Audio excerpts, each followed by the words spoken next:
script. This is 654. My God. Yeah, I think that sounds right.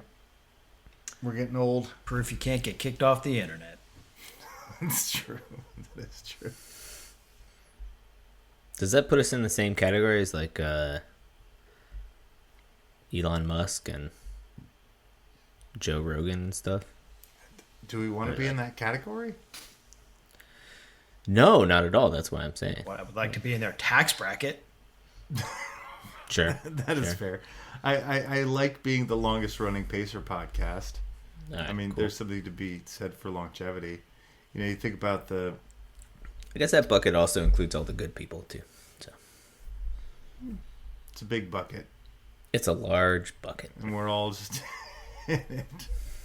I feel like not a lot of good things happen in buckets. Oh, Yeah, I'm trying to think of, like, positive... You got like your spit buckets. You got Yeah. your Lots of swill buckets. bit- Slop buckets. Slop buckets, bait buckets. Yeah, it's a bucket full of joy. That's the old phrase. That's a good one. We'll have to Google that one. Yeah. I feel like it goes way back. Yeah, so just prepare to... It'll be great. it'll be perfect. Y'all motherfuckers don't watch us play throughout the year, to tell you the truth. I'm gonna be real with you, and I don't care if I get fined.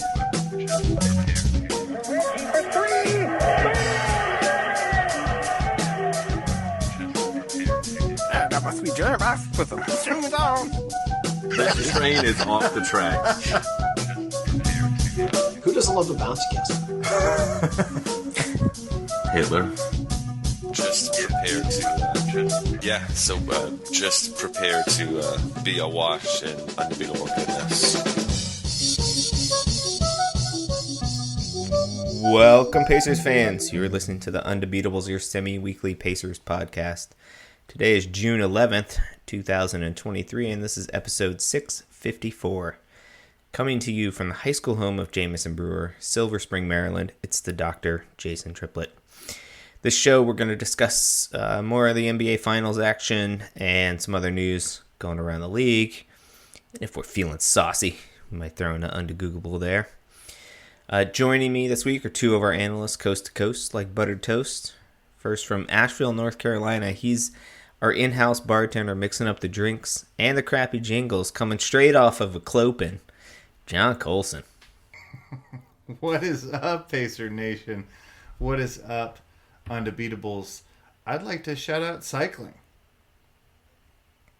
57-year-old Reggie Miller is coming back to the Hoosier State to ride in the Dust Bowl 100, a gravel bike race throughout the state. Apparently he got into cycling while he was here near the end of his career, and going to come back. Hope everybody goes out and cheers him on. Shout out cycling. Shout out. Sure. And from Boise, Reggie, Idaho. Reggie. And from Boise, Idaho, out west, it's our enforcer, John Harper. What is going on, fellas? And I shout out this week to Conor McGregor.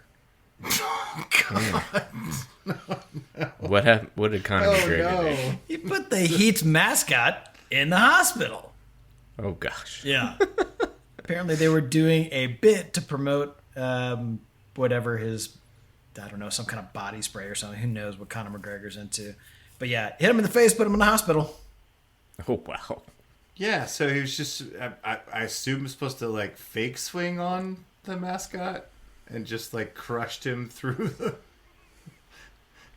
Yeah. That's intense. You got to feel like the mascot costume itself is basically like one of those sparring helmets, you know? Well, so he hit the him, pad. which knocked him to the ground, and then he went and hit him on the ground for a Oh. second punch. That seems excessive. It indeed was excessive. So excessive it landed him in the hospital. That is awesome. So don't sign up for a bit with Conor McGregor. Yeah, don't sign up for anything with Conor McGregor. Yeah, just stay away. Just that's a stay away. Right, I have multiple shout outs today. I am exhausted, but all for good reason. So first, shout out to my sister, the social media goddess of Undebeatables fame. Had a birthday yesterday, so shout out there. Shout out to my co-ed soccer team, Up Your Arsenal, who took home championship over the weekend. Nice. Won in the playoffs. Do you get a trophy for Decisively. that? We got. I should have brought my mug down. They vary up the award. So sometimes it's a T-shirt. In the past, we've won socks. This time it was a 20-ounce like beer glass. Is it a Stein? Would you say? It wasn't a Stein. It's like just a fancy glass. beer glass. One of those tall glasses, you know. Like a beer glass. Yeah, like a beer glass. Yep. Didn't have a lid, so not a Stein. Thanks for explaining that, Colson. Now I get it. Yep. Well, you know, I mean, I'm the bartender. You know. Yeah. And finally, shout out to my band, Educators and Son, who rocked a show at the Public Option here in DC last night. And more importantly, shout out to all the people that came out to support us and listen to us play mediocre to pretty good covers of songs. Nice. Did you win a trophy for that as well? Do we need to expand your trophy case? No, definitely no trophies, but it was a really good time. It was a really great show. It was and a lot of people came out. So cool. Congrats, buddy. That made it even better. Yeah. All that meant I didn't get to bed until 2:00 last night. And, Nice. The aforementioned child doesn't know that and wakes up at 6:30 no matter what. So. All right, before we start the show, just want to remind you folks that the show is brought to you by you. You can head over to patreon.com/undebeatables to support the longest running Pacers podcast for as little as $1 a month. And there are higher tiers, if you're so inclined, of $5 and $10 that get you even more goodies, like access to our Slack channel, previews of special episodes, and some other goodies. So hop on over there and support us. Well, I think what we learned too is that all of the amazing accomplishments you've made pays you nothing. So we need the listeners to help us out. You didn't get any like cash rewards for winning a soccer title or having a great show or being a great dad. Nobody pays you for that. No, definitely not. The beer glass is pretty valuable. Like if I hit hard times, I could sell it like people sell their championship rings. I don't want that. I don't want to be in that place either. But so that's why we need the Patreons. Sure. Don't make Jason sell his beer glass. Sounds good. All right. Well, the last time we spoke, gentlemen, we felt that the Denver Nuggets were in the driver's seat of the finals. We were briefly proven wrong. As with our game, N of 1. Yeah. As the Heat won game 2, making it 1-1 and making everybody a little bit concerned about things. And then the series shifted to Miami, and the Nuggets relatively handily, I think, won games 3 and 4, and now have a 3-1 series lead. Game 5 is tomorrow, I believe, Monday night. Harper, takeaways from the last 3 games of the finals? Yeah. I was excited that Miami was able to win a game. They look feisty there in game 2. Mm-hmm. Definitely was a must-win situation for them. And they came out and really did take care of business. It was the first time that Denver lost on their home floor in months. Really an impressive effort there. Unfortunately, just kind of short-lived. I think Spoelstra is quickly running out of tricks to pull out of his hat, and they haven't really been able to do anything to stop Jokic. And with Jamal Murray being super good and Michael Porter being super good, and for some reason Christian Brown being super good. Yeah, Denver is very much in the driver's seat. You had to think that Game 3 was a must-win too, and yeah, they didn't do that. Well, Yeah, I know the superstar duo of Jokic and Jamal Murray in that Game 3, each of them put up a 30-point triple-double in that game. Which has never happened, not only in the finals, but ever? Is that what I heard? No, and why would it have happened? That's an insane That's insane. achievement. Yeah. Of the 7 or whatever 30-point triple doubles that have ever been. Yeah. Right. Two have not coincided. Yeah. In the finals? Yeah, or On, coincided by ever. people on the same team. Exactly. No, I mean, you talk about basically a guy playing the height of his powers, and he's coming off multiple MVPs, like already been the best player in the league, playing at the height of his powers, and then just goes ahead and has a guy who can also throw up a 30-point triple double behind him. It's going to be real hard to beat that team. But my takeaway is that the reason that this series has shifted since Game 2 is that Denver is just playing defense. And we've gotten a lot, I think, a long way through what the media is saying or whatever, or what we think about this team. They can kind of score at will, and we don't really think of Jokic as a defender, and we don't really think of the Nuggets as a defensive team, but they have just started playing defense. And I was watching Game 4, and they're just in Miami's jerseys everywhere. When you go to a game, you think about how small the court is, and you wonder how a pass ever happens. But when you watch it from the angle on TV, you usually can see a little bit of space. And you're like, oh, okay, they could probably make that pass. There was no space at all on the TV. I mean, they were everywhere. And if a Nuggets team that has Jokic, who is the ultimate cheat code on offense, can play that kind of defense, this is going to be a champion. And it's there's only 13 teams ever that have come back from 3-1. Miami's not one of them. This is done.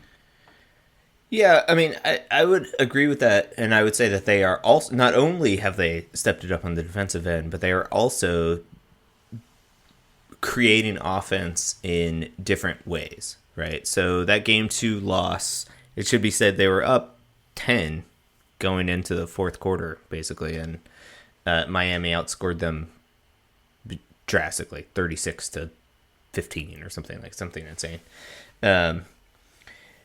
And Denver really looked like they were struggling offensively for the first time because Spoelstra was switching defenses and putting these zones in there, and they didn't know how to adjust to that.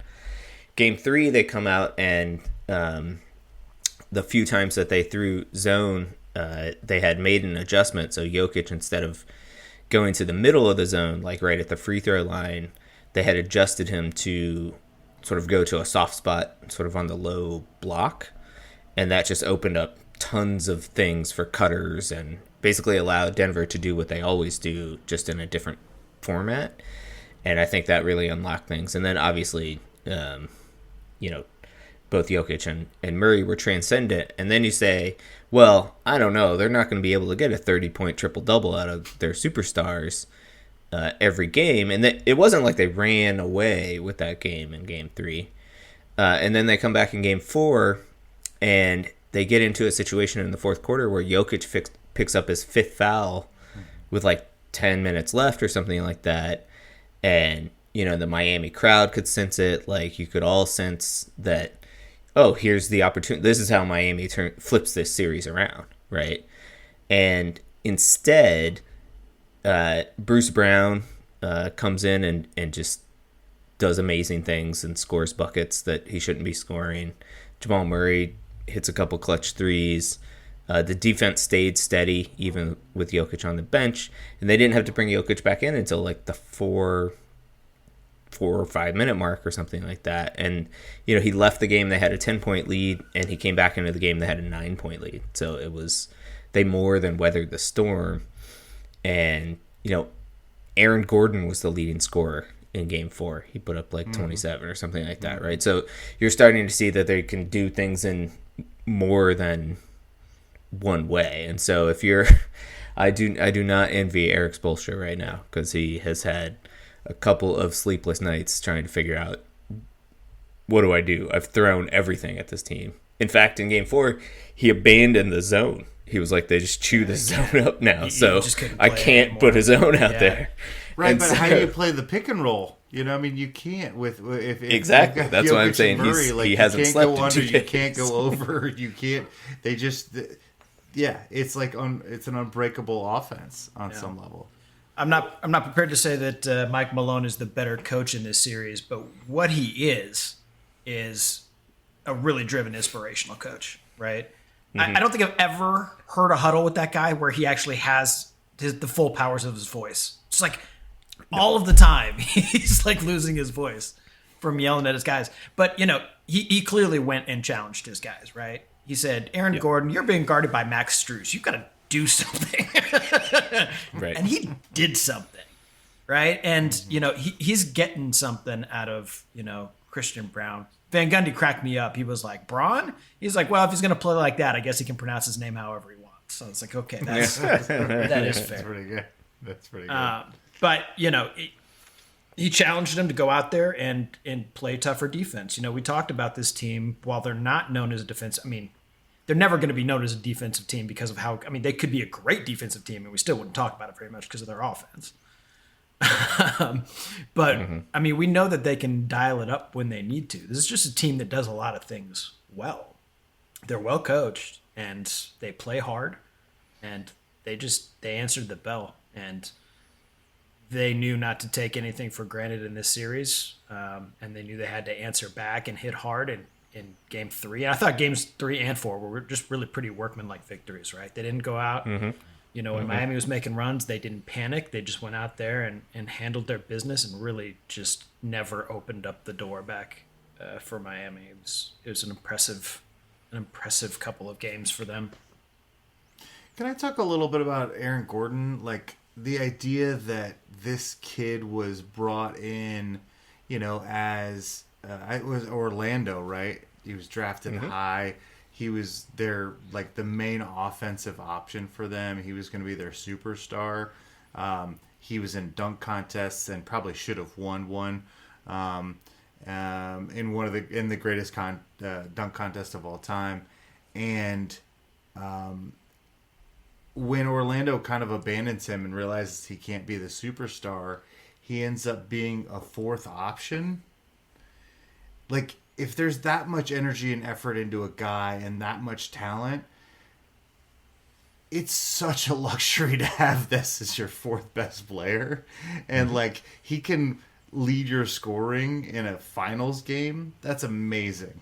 I just think that, you know, they're lucky to have him. And I think Pacers should be looking around the league and seeing where guys have been abandoned and see if we can pick them up for nothing, because like, that's amazing. He's so athletic, he's so talented, he's so basketball smart. Well, and he benefited from that. You know, Orlando put the ball in his hands and basically we're like, all right, you're now going to be a play creator, which was not probably the right move at the time, but he picked up skills along the way, and you can tell that hanging out with Jokic and this team, like, he has an ability to make plays. And like, some of the passes that he makes, like his post-entry passes, I know this is like a nerdy basketball thing, but like, they're like perfect. Like, he puts like English on them and does it to the correct side where the defender is over playing the left side. He throws it to the right side so Jokic can just spin and score. And yeah, it's really impressive. I agree. So yeah, Pacers should get one of those guys, and they've needed him this series, because you mentioned Michael Porter Jr. earlier, Harper, who, you know, has been sort of the third scorer guy for the Nuggets all season, and he's had a rough finals. Yeah. He looks out of his element. He got taken advantage of in game 2, and He got yanked in game 3. He sort of didn't lost yank, his confidence. Yeah, He had and then 27 minutes in game 3, I think. 20 minutes. He had like 20 minutes. Yeah. But then came back in game 4, and I thought like played pretty well. Still isn't scoring like he is, but he's Working making hard. an impact on the game. Yeah, he's being aggressive. And Yeah. he's huge. This team. And so, go ahead. Last week, Colson, you were talking about how this team potentially could be a dynasty. The way that they're out there, racking up the assists reminds you of the Golden State Warriors, just way taller. Exactly. Which is They're so big. a little scary. So anybody making changes to their predictions? I think we were all on Denver. Is that right? I know. Harper took I Miami. picked Miami. Obviously, I'm solid on that. This is they're just going to Hey, rip Miami- off 3 straight and call it good. It's Yeah. Miami at 7 still out there. It can still happen. I think, and I had you had Denver in 5, Correct. and Pretty good. And then Joey and I had 6. So. You never know. Things can happen. Yeah, you never know. Yeah. We shall see. I will say that this team has just been an absolute delight to watch. Like Jokic is, it's just so wonderful. Like he never panics. He just goes at his own pace. Like sees things that you would think you would have to have the eagle eye camera on. Yeah. Above to see the angles that he sees sometimes, and like hits 30-foot 3-pointers and just for shoots the heck of it. 47% from 3-point land in the playoffs. Yeah. Jesus. What do you do? Well, and what was the quote? And I didn't see this. I heard this from a bar patron, but apparently they asked him, they told him that he had surpassed Wilt Chamberlain for triple doubles, and Jokic was like, "That's amazing. I'm so whatever. This is great." I assumed that Shaq had more triple doubles or whatever, and then Shaq was like, "Dude, I never passed the ball." So like he's just being humble and funny, I mean, of course Shaq is funnier, but but it's still great. I'm just excited for Denver. They've never won a title. They were one of the original 4 that came over from the ABA, along with the Pacers and the Spurs and the Nets. The Nuggets never won one in the ABA. Like at least the Pacers got some ABA titles. Like this is a big deal. So I don't want to write it off yet, but I'm pretty much gonna just crown. You've got my full support with writing. Okay, cool. Good. It's just great for that city and great for that franchise, and I'd prefer that over the Miami 8 seed story was really great, but Miami's got plenty of titles, so screw them. Yeah. And as the NBA eyes expansion, certainly the success of a smaller market team will make everyone happy. Right. No doubt. All right. Well, there has been some other NBA news going on this week, and this is news that I think is maybe near and dear to folks on this podcast, and somewhat surprised me. So we talked about how the Phoenix Suns hired Frank Vogel to be their new head coach, and then this past week we learned that they just went ahead and waived Chris Paul, just let him go. They will continue to pay most of his salary, half of his salary, I think, right, for the 23-24 season, but he is available to be picked up off of waivers, I believe. Does he have to go through the waiver process, or he just got bought out? Well, technically nothing's happened yet. Technically we're still in a rumor phase. Okay, gotcha. But yeah, he'll have to be waived. I mean, technically he could just re-sign with the Suns for a more favorable number. Wait, Gotcha. I thought you couldn't waive your own guy and re-sign him. Well, according to Clutch Points, That's an option. that seems to be an option. So this might be a weird thing because I don't know how the new CBA works, and also I also don't know how contracts work that Chris Paul created. I mean, he was part of the CBA to try to get older players max contracts, and that's why he has such a massive contract. He's going to be, what, 38? Something like that. And he makes like $38 million a year. And if they cut him, he still has half of his contract guaranteed. I didn't know that they could just re-sign him. So would they pay him half his salary and then whatever they signed him for?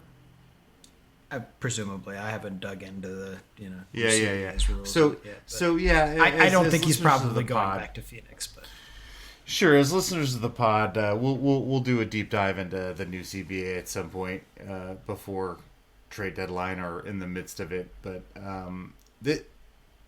this is crazy. It's not crazy to me. I don't know. I don't know why you'd pay $40 million for Chris Paul at this point when he's barely can stay on the floor. I understand that he's a veteran leader, and the Suns actually have a chance to win a title, but they need some depth, and their best players are Booker and Durant and not Chris Paul anymore. So how do you free some money up? This makes sense. Does anybody want Chris Paul? nope. For the correct price, perhaps, but I mean, I don't know what the correct price is. What's he going to take? I mean, he's getting paid $18 million to stay home. I mean, how much does he need to, walk onto your basketball court?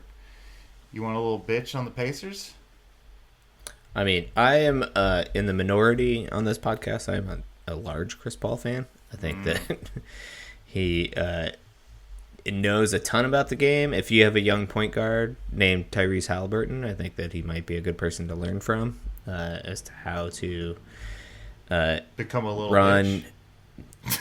how to run a locker room and how to run an offense and how to become a top executive in the Players Association and negotiate a deal so that you get way more money. Totally self-interested CBA.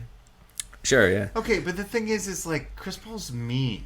He's just mean. Like, do Well, you he really want was. Tyler? No, he's just an asshole. That's his whole thing. He's prickly. He demands excellence, and it hasn't won him a title. It's earned him a bunch of people that aren't that big of fans of him, including most of this podcast. So, I just want to know, like, Tyrese Halliburton seems to be beloved. Do you want to make him Chris Paulish? No, I want Tyrese Halliburton to retain all of his personality traits. I think I would just like him to gain, I guess, savvy about how offenses work and pick Chris Paul's brain about how to manage the locker room. Probably ignore most of that advice. That's why we got George Hill. Okay, great. Yeah. I don't think Chris Paul could break Tyrese even if he wanted to. Tyrese is the man. It seems like He's going to USA Basketball. Did we say that? We did now. We did Yeah, not, but nice. now we have. Yeah. Shouting out Tyrese going to USA Basketball. Apparently not any other Pacers, but it's okay. Yeah, amongst the players who don't seem to hate Chris Paul is LeBron James. So maybe among potential landing spots for Chris Paul would be. So Austin Reeves is the guy they need to re-sign, who was the main ball handler on their championship push and was, a revelation. I don't know how many ball handlers you want on the Lakers when LeBron needs the ball in his hands. I know that Chris Paul and LeBron are like banana boat buddies, but like I don't know if an extra ball handler helps that team. I don't know. An extra ball handler does help that team. I'm also not convinced that Austin Reeves is the player next year that he was this year. All right. One of those contract year Pops? You got to do it 2 years straight to convince me, man. Okay, that's a legitimate. We've seen it a lot. So. Yeah. Yeah, not only the contract year thing, but this guy kind of came out of nowhere. So now there's a lot of tape on him. Yeah. Let's see how NBA defenses, when they are more apprised of him in the scouting report, how he fares. Excellent. But yeah, I mean, I think that it's kind of like playing the insurance game if you're the Lakers, right? Like right now you have two superstars, and the probability that each of them is hurt or either of them is hurt in any given game is like 50%. And then you add Chris Paul into that, and so now you at least have like the probability that you have 2 of 3 is a little bit higher. So, I mean, the probability you have none is also relatively high. It's still high. Well, yeah, and you're right. I mean, we're kind of teasing, but like I don't think there's an NBA team in the league that wouldn't take him for a veteran minimum. Like, what's the number? What's the number that he's going to request to go play? Now, if he goes to play for a bad team, it's probably going to be a higher number. But I just don't see him doing that. Why would he do that at this point? Well, but why wouldn't he go back to the Thunder? And like they have a ton of money. They could pay him a lot of. Well, they could pay him the most. One of the or the freaking San Antonio Spurs and go play with Wembanyama and work under Pop. Like he could make more money there than he could with the Lakers. Like there's a lot of opportunity for him here. And I think probably 30 teams in the league would take him on. So I just don't think money is going to be the thing that motivates his decision making process when it's all said and done. I mean, he wants to win a title. Yeah, he wants to win a title. And his window is probably closed already, but yeah, at any rate, very close. His actual best chance was probably with the Suns. Honestly, yeah, last year was his best chance. Yeah, well, or next year or the year after with the Suns, and now he's not on the Suns. So yeah, it's not great. Well, for what it's worth, yeah, Harper brought this up earlier, but it is in the rumor phase at this point, and Vogel himself has denied that this has happened. But of course, he can say that, and that's actually truthful. Yeah, but, he's the new guy. Truthish. Yeah, exactly. Yeah.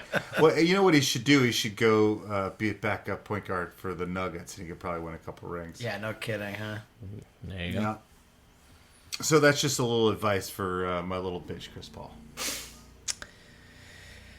Right on. So we will keep you abreast of what happens with that situation. Other news, the Toronto Raptors have a coach, and it's somebody you've never heard of. Who is it, Colson? I don't know. You can say his name. Radmanovich.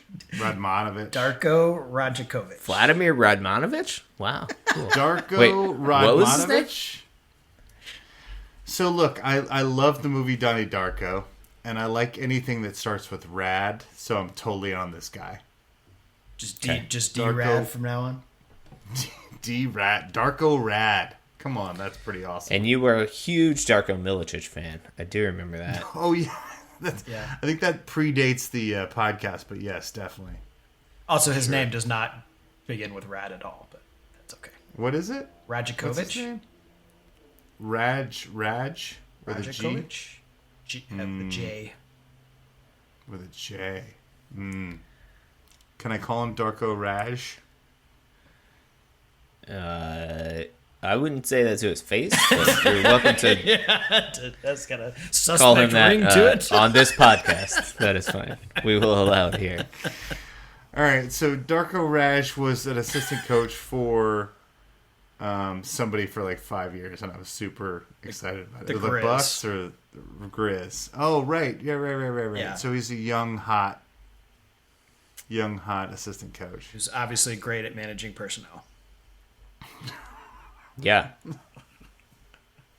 What role did he have in this John Morant thing? Jump off the sinking ship? Yes, that's the role. Okay, cool. So Toronto went from Nick Nurse to Darko Raj. And That's going to do what for them? We Well, think this is we don't know. This Well, is new coaches. You have no idea. Well, right? Nick Nurse went to where? The Bucks, right? Philly. Oh, Philly. Yeah. Who's running the Bucks now? Good question. I don't actually know. Have they hired someone? Adrian Griffin, who was a Raptors, Oh, that's right. assistant coach. Yeah. So, I don't know. This is going to be interesting. Like, yeah, can Nick Nurse save the Sixers? Can a rookie head coach, Adrian Griffin, get the Bucks back to the title? Are the Celtics actually not going to fire their coach? I mean, if you were gonna do it, you would think sooner would have been better.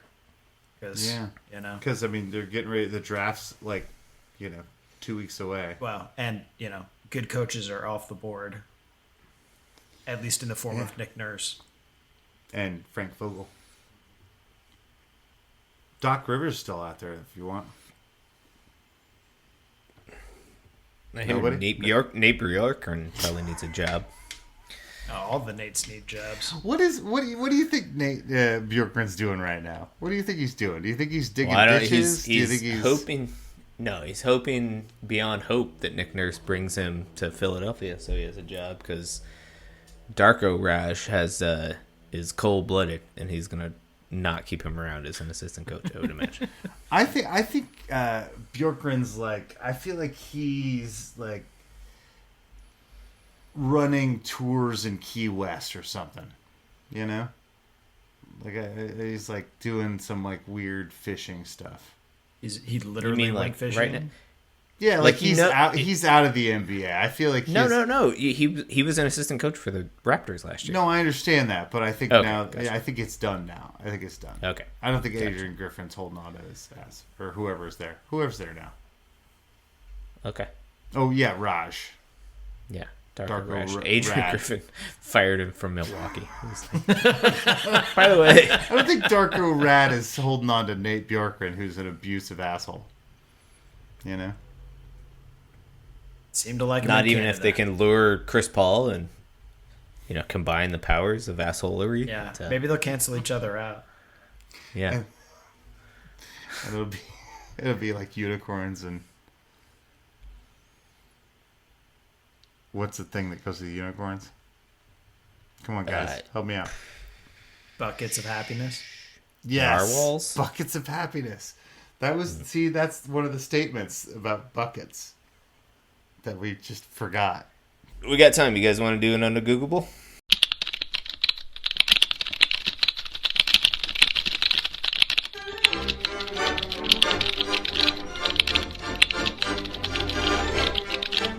Oh, are we doing under Googleables? That was the plan. Super excited. You told us we had to, so. He said we signed up for it. In the end, it's going to be better and more true than Google can give you. I was thinking about this the other day, and this is probably obvious to you, the doctor, but I don't know the answer to it. Why do dogs' tails wag? Good question. I don't know. I've got a wonderful dog, Winnie, who is just a sweet girl, and she occasionally is very angry. But I would say most of the time, her tail wags all the time, and when she's happy, when she's just chilling, she's just wagging that tail. Seems to go faster when she's happy, and it tends to go down when she's upset. And so I'm wondering if it's like an evolutionary thing, whether she's talking to other dogs. I don't know whether it's I don't know. Well, so that part I can tell you for sure. She's talking to other dogs And humans, for that matter. Right. Yeah. So it's a form of nonverbal communication, right? So body posture is a common way that animals signal to one another what's going on. You show your teeth to show that you're angry and try to scare another animal away, or if you're fighting for dominance in the pack or whatever. And then the wagging of the tail indicates excitement. Dogs will also tuck their tails if they're we interpret it as shame, but that's not right. But they're showing weakness, basically, or subordinates, right? So, yeah. It could be so shame. that's where it comes from. Know. But you're right. I don't. But well, okay. So I guess I understand that. Of course. I mean, I guess my question was larger than that, which is so. We've talked evolutionarily about how, like, why tails exist, right? So for squirrels and cats, it's balance, and for bunnies, it's to, and deer, it's to throw off predators. Mm-hmm. But dogs have like a tail that doesn't seem to do any of those things, and so is it just to non-verbally speak, and that's why it exists? I'm sure that they use it for balance when they run and do things as well. Yeah. I mean, okay. All right. I mean, there's no reason that, it wouldn't help. It, helps, create a larger center of gravity for you, right? So, it probably depends a little bit upon the animal. It's like another possible thing, like horses, like definitely swatting flies sure. with those things, right? Maybe there's at least some part of it that has to do with hygiene. Potentially, yeah. I mean, it wouldn't be. You're just getting for flies swatting away flies. From the butthole, is what you're saying? Well, no. I mean, so dogs that come from wolves, which are from the tundra, basically. So it's not swatting flies, I don't think, but. You can imagine maybe it's another thing to keep them warm, when they curl up and wrap their tail around. I've lived in Minnesota, and there are serious insects up there. Oh, okay. It's true. Sure. Oh, yeah, it's true. Oh, yeah, it's summertime. I forgot about summertime. Summertime is brutal. Yeah. There is. And it's those all biting flies. Oh, yeah, you guys do have those biting flies up there. Yeah. So, like, you get, like, a week and a half of spring, and then it's just fly season. Yeah. That's brutal. Okay, so you've shifted the conversation from why. Well, no, why do they wag their tails? Tail? But also, I guess, why do the dogs have tails? Why do they exist? Why do they exist? Yeah. But my guess would be it's a balance thing. I mean, like, you can imagine if they're in the middle of a hunt or something like that, and they have to make complicated movements, that having an extra thing to keep you balanced is definitely going to be useful. I mean, like the ESPN stuff, all these dogs, because I have like 16 TVs, so like ESPN2 plays like dog stuff all the time, like races. They like jump into pools, or they run the gauntlet or whatever, and it's like people will come to watch a game, and they all they want to do is watch the dogs. It's amazing. These dogs are amazing, and I suppose if you're running at that speed, or flying through the air, you do have to spin your tail. I guess that does make sense to me. Yeah, like cats have tails for that reason, right? So right, but dogs don't just do the kind of leaping that cats do, I guess. That's what I was thinking. I think you're selling dogs short. But not your dogs. Yeah. I'm trying to have them not leap over the fence, so should I just cut off their tail?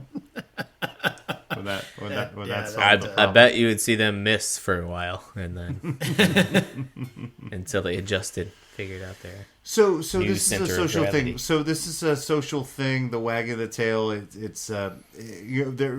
Dogs are group animals. They're pack animals. And that's the way they speak to each other. It's like we talked about social yawning and all that stuff. Like it just goes into that phase. Mm-hmm. Okay. All right.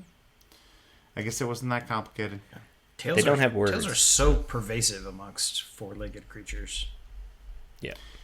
Yeah, I just feel like, in general, like, dog tails seem less useful than most tails. I mean, reptile tails don't seem super useful either, but... Well, so you got to Lots of remember them have when you're talking about dogs, you're also talking about an artificially evolved species. Right. Which is no longer about evolution. Right, exactly. Right. And so you got to go back to like the nearest common ancestor, the wolf, and think about what is a tail needed for in a wolf. And okay. And because there are certainly dog breeds that don't have tails or like have stubby tails or, you know, certainly don't need a tail. Like hunting dogs, they oftentimes crop the tails so that they don't rattle the brush when they're Harper, do you remember this? I think we talked about this in college. There was some study they did where they put like wolves in cages and they put the like domesticated dogs in cages, and like both the domesticated dogs and the wolves were able to get out of their cages at a similar rate, but the wolves like figured it out on their own, and the domesticated dogs like manipulated humans to get out. Yeah, so like that's wolves about right, could like unlock stuff and get out or sneak out, and dogs would just be like pretend to be sick or be real happy or whatever and run past them. They'll just look at their human until they break. Yeah, just literally throwing the puppy dog eyes at them. I wonder if the tails, as you talk about this evolutionarily, we're actually taking evolution out of it, but by breeding these dogs, but the stuff that continues to exist, which is, you know, wagging tails, actually manipulates humans better. I don't know. It's just thought process. Well, I mean, it makes sense at some level, right? Like if you have a dog that you can read what their state is, you can handle them better, right? Sure, but sometimes they're lying and they're just going to run past you. Get out of the gate. Yeah. Dogs. They just want a treat. They always just want a treat. Right. Yeah. So what I'm reading is dogs. Yeah, it's a balance thing. Okay. Just like squirrels and cats. Also, potential. They do climb things, and they, you know, go over rocky things and stuff like that. So. Also, some body temperature regulation function, maybe. There are just like the nose and the tongue, blood vessels. Okay. Dogs are really good at regulating temperature. Apparently, is what we've learned. Nose and tongue and tail at this point. Can act like a rudder when they swim. I forgot about that swimming. makes a lot of sense. Dogs swim. All right.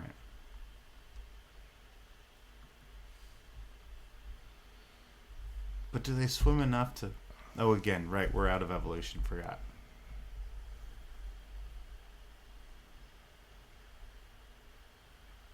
Like, they didn't, like, grow up and... Like, dogs didn't, like, grow up as a sea creature, you know?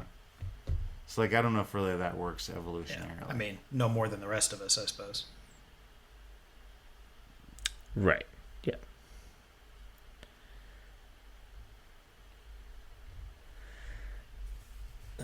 Yeah. And it's, wagging as a communication thing.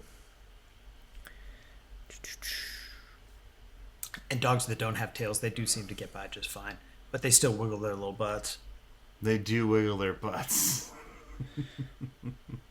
Interestingly, sometimes wagging can be like, I'm happy, I'm relaxed or whatever, but it can also be stressed or anxious dogs will wag. And there was a study published in Current Biology in 2013 that indicated that so they can preferentially wag on the left or the right side of their body, so that it kind of tilts or whatever, and depending on which side they're doing it on is an indicator of that the happy, relaxed versus stressed and anxious. So you have to wags. know what side of your dog's butt is happy and what side is anxious. Yeah, but it's consistent, I guess. So like, if a dog is wagging his tail more on the right side, is more relaxed, and when he's wagging on the left side, could be more alert, stressed, or anxious. What if he's right-handed? Oh, good question. I don't know. Right pod? Right pod? Just go the other Does it direction. all switch? Yeah, I don't know. I mean, a left pod dog is probably, brain's kind of broken. We've all had shout out Joey. So I'm looking at the clock and I'm looking at our timer here. I've got another one for you, and I'm gonna throw it out at you. This has been on the list for a long time, and I feel like I brought it up a few times and nobody wanted to do it, so I'm gonna make us do it. Cook the books. Why do you cook the books? Well, you cook the books so that the feds can't get you. That's why. Yeah, that's why you do it, but why is it called cook the books? Good question, because it rhymes. Oh, there you go. That's probably the answer. See, nice short ones today. No, but so cooking the books is basically keeping an alternate set of books, keeping a book for the actual money that comes through, and then a second one is a false accounting that you would submit to the IRS or whatever. I don't know. I don't know if I assume that it's keeping illegitimate books. So I suppose that would be, yeah, you're right, an alternate bookkeeping system. Or just burning your books before the feds come. Maybe that's all it is. Just throw it under the... Just throw it in the fire. Yeah. Fire. Yeah.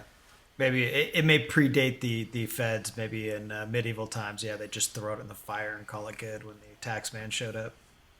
Sure, yeah. Yeah, I think of this as like a 1920s like gangster phrase. Sure. Is that? But do you think Harper maybe goes back earlier? I mean, I suspect that people have been keeping faulty accounting records for many, many, many, many, many centuries. There was a lot of stuff in the Bible about tax collectors, so Yeah. I'm assuming people have been cooking the books for a Doberman pinchers long were time. bred for tax collectors. Really? They have short tails. Yeah, and Is they that don't so they bite don't- very hard, but they're scary. Yeah. Mm-hmm. Is that so? That is it? They have the bobtails so they don't wag them, so they look scarier. I mean, they also crop their ears. Again, it's a scary thing Yeah. because the floppy ears are cuter. Yeah, they are real cute.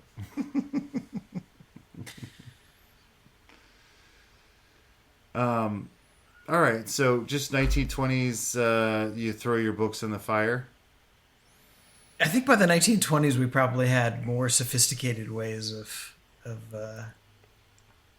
Yeah, I false think it's just a accounting. clever turn of phrase that rhymes, basically. It's possible that there was, someone came up with sort of, they get those like invisible ink compounds, and Oh, sure. if you do, subject them to heat, perhaps you can get you can make your information visible again. There could be a chemical explanation at work here. I like the world that you live in, Harper. Kinda I like like the idea that there's people using invisible ink when they do their. I mean, we know the CIA did it during the Cold War, so. Oh, okay. So you got to heat up your books. Potentially, I don't know. Most inks, are designed for like black light and stuff. So, but potentially, you could do that. I think it's older than the 1920s, though. I'm gonna go. Yeah, earlier. Way to be specific. Yeah. I'm trying to figure if I should go back to Rome or not. Like, it could be a Pliny the Younger thing that's come down through the ages. This could but be. I suspect that Jason's right that it's a clever turn of phrase, and so that makes me think so is English Shakespeare. speaker. So yeah, I mean, it could be Shakespeare. It's got to be Shakespeare, right? Or Wren. See, I just assumed it was like, gangsters in the 1920s. Well, they certainly used the phrase a lot, right? Yeah. If popular media is to tell us anything, but If Goodfellas has anything to say about it. Yeah. right. Italians love food. Okay. Sure, we just put the books in the meatball stew.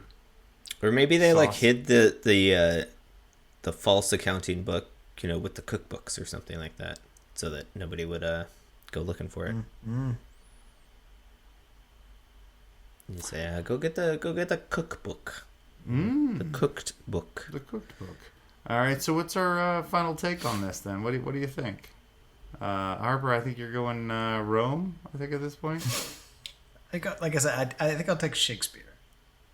Oh, you're taking Shakespeare? I thought that was my guess. All right, you'll take Shakespeare. I'll take 1920s. Jason, you can pick both of those, or neither, or something else. I'll go Pliny the Younger. Oh, I love it. I love it. Let's just throw that in there and see what we come up. Tax evasion, cook the books.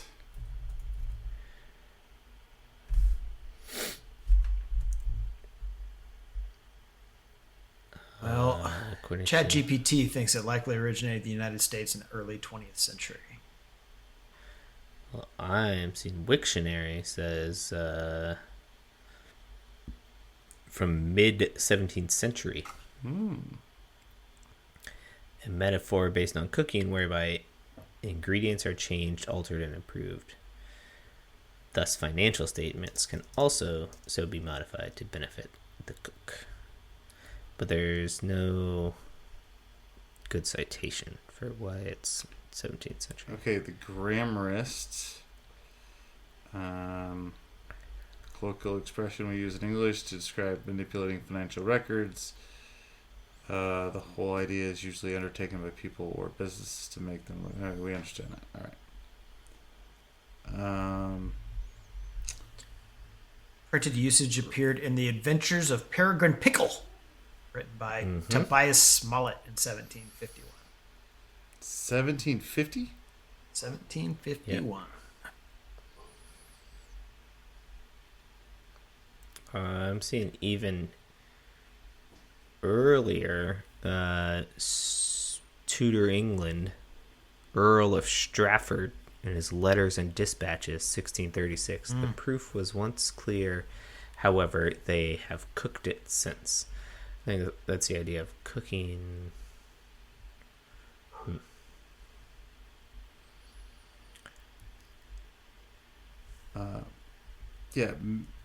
Mixing ingredients to create your own end result makes sense. So,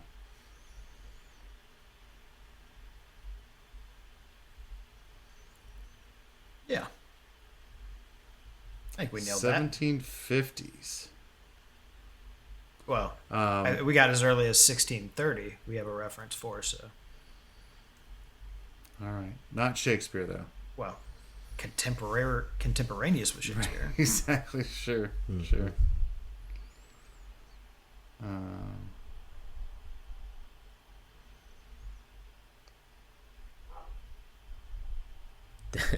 Like the accepted euphemism for it is creative accounting. Oh my. Doesn't have the same ring to it. No. It's like falls in the same category as alternate truths. Yeah. Alternate facts. Yeah. So, yeah. I think I may have found Joey's stat of the week. Oh, really? Yeah? Oh, good. Lay it on me. Joey, stat of the week! There's an amateur puzzler, probably, in the UK who stumbled upon a new shape. What? Which turns out to be the first true Einstein shape. So an Einstein shape is from one stone, which means that the one shape can cover a plane alone without ever repeating a pattern. So it's a 13-sided shape. In the world of mathematics, called an aperiodic monotile. And so he got this to some math nerds. And the one that he found, he actually had to flip over at one point in order to create the plane. But they tweaked it a little bit, and they made a new shape that is the first true Einstein. When it's did called this happen? the hat. The hat? Yep. Does it look like a hat? No. No, it Why looks is like it a really called the hat? complicated jigsaw puzzle piece. Is this an ungoogleable? How do we? Why is it called a hat? It's a 13-sided hat, or a 13-sided polykite shape. So that helps, right?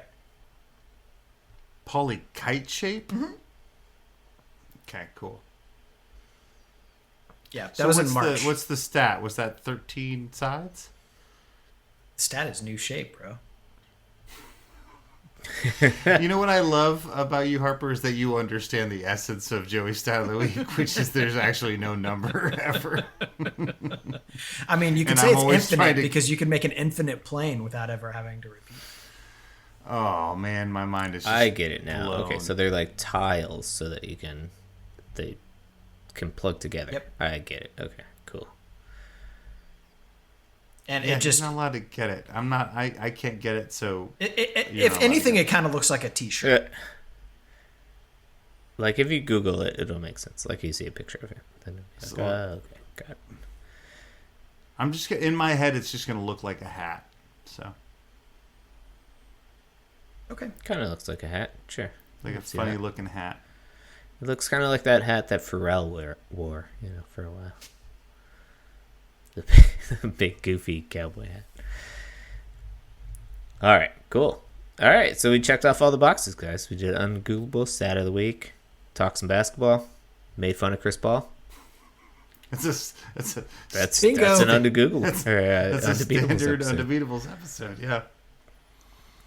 All right, well, thank you, fans, for listening. We'll be back next week, and until then, you can find us on Twitter. We are at Undebeatables. We are on Facebook.com/The Undebeatables.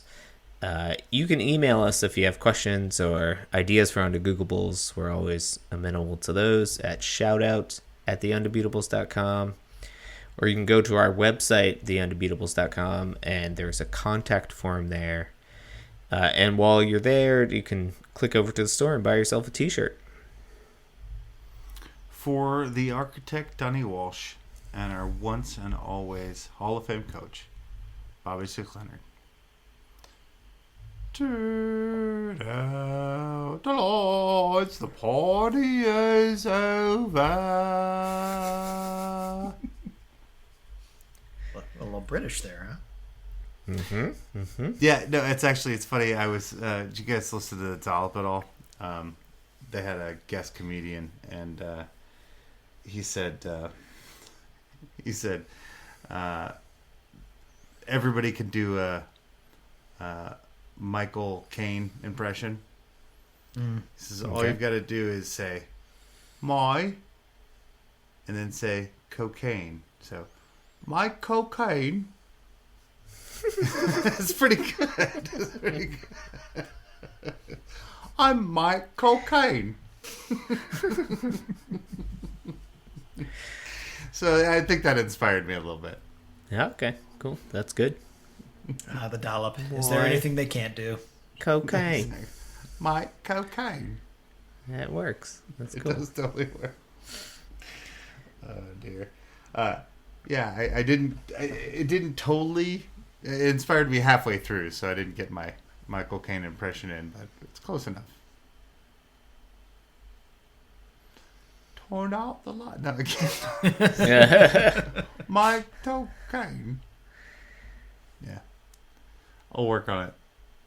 Actually, I won't. It'll always be bad. Just hold on to the fact that my outro will always be bad.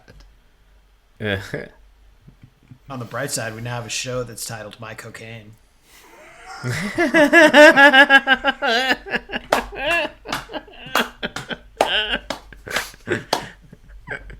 Our parents are so proud.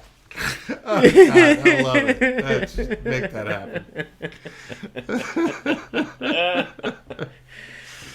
Oh man, I think we should they've just long retire. they've Nailed it. We're not gonna get a better title than that ever.